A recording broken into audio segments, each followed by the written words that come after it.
So one of the fascinating trends happening in American society right now is what feels like a return to dynamicism.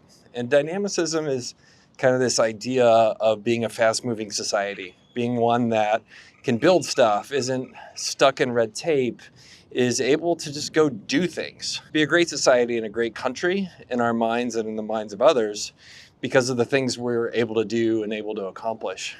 And I think a lot of people have gotten frustrated, especially younger people who are, feeling kind of stuck, feeling like it's hard to do things in this country because there's just been such an interest in maintaining the status quo. And I've been thinking about, why is this happening now?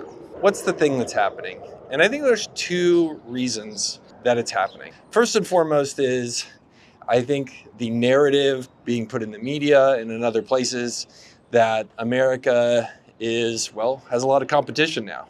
Like, it got easy for a while there. Russia was not leading, coming after the US for economic dominance. Japan and folks like that felt like they had their moment and then disappeared. But then China, right, has come along. And I think a lot of Americans feel, just kind of insecure because China keeps coming. And the narrative in the media is pretty scary about China. Like, it feels like something where the US is going to get beat. And I think a lot of people are scared of that. So I think whether that's right or wrong, I think that's motivation number one for people wanting this kind of dynamicism. It's like, hey, we have competition. We got to step it up. So there's fear there. But I think number two, which is much more subtle and a cause for this, is actually because of generational shifts. And so if you look at what's happening in the US right now, the boomers were a huge generation. Those and the millennials, right, which are these two big generations, they ultimately dominated and have the potential, in the case of the millennials, to dominate politics in the future. But the boomers, something's happening. Like, they're starting to die off. The older ones were born in 46, and they're 78 now.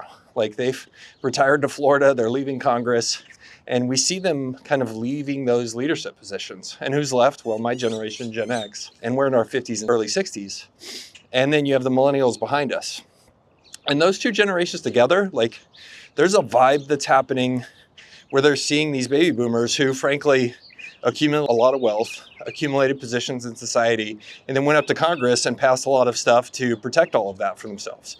And when you have a lot of wealth and you want to protect it, you don't want anybody to mess with it, well, you pass legislation that keeps people from building houses, from doing new businesses, from all that kind of stuff. And to some extent, those types of regulations and all the borrowing and everything that happened is why the US has felt pretty sclerotic, meaning kind of frozen and not making progress, just because it's basically stuck in red tape and laws and regulations that ultimately just put there to help other people who are already established and not young people coming up. And I think I'll add to this, there's probably a third thing there, as I've explained this generational change, which is a lot of people are pretty angry. If you go talk to middle-aged folks and young folks, they can't afford houses. They feel like the deck has been stacked against them. And all those regulations and stuff that were passed to maintain the status quo, it feels really frustrating. It feels like you were screwed.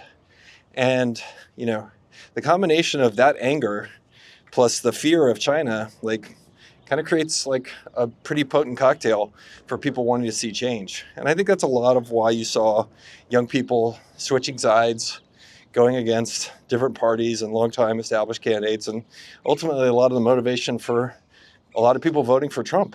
They just wanted to see change and they wanted to see opportunity. And if you were faced with a choice of the status quo, which is what the Democrats brought forward, or somebody that was going to come in and do some different stuff, well, they chose the guy doing the different stuff.